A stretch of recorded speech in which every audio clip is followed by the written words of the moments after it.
Alisa yaxshimisan? Senga rosa telefon qildim. Bir ikkita gaplar bor edi senga aytadigan.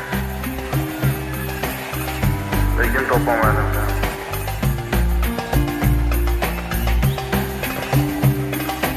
Esingdami?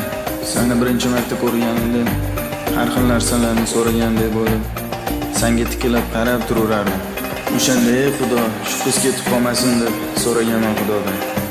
Ismingni bilgim kelgan. Sen bilan gaplashgan kelgan o'shanda rasali. Telefonda gaplashganingda ko'zlaring bilan menga, osmonga, o'tgan ketgan odamlarga qararding. Seni ko'zlaring dunyodagi eng chiroyli ko'zlar. Qo'llaring nozikkina, har bir harakating o'zingga yarashib turadi. Men haqimda so'raganingda xursand bo'lib ketganman. Ichimda ozgina sendan umid borligini. Seni urushayotgan kunimni hech qachon unutmayman.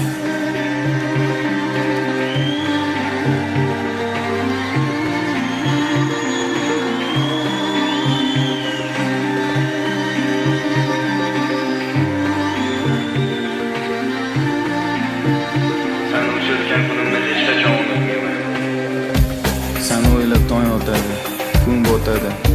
Men sen uchun borimni beraman. Men sen bilan har qancha yo'qchilikga chidolayman. Lekin seni bunga tortishim sen uchun javob berishim noto'g'ri.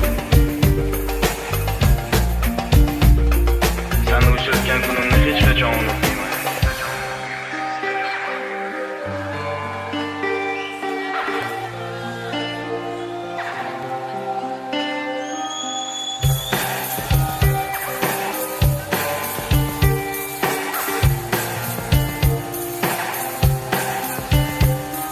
Men uchun kurashmadi, meni boshqalarga berib qo'yibdi deb o'ylab, mendan nafratlanma, iltimos.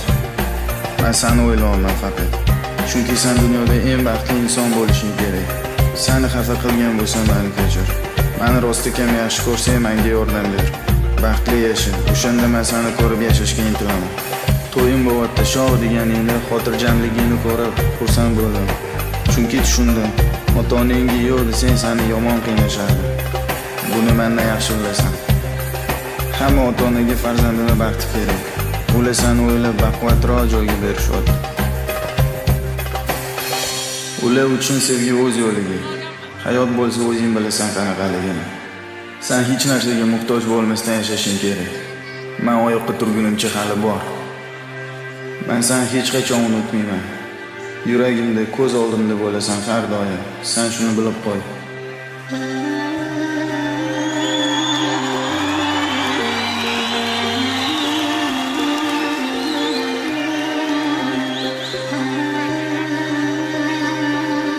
Seni hech qachon unutmayman. Men seni bir umrga sevaman.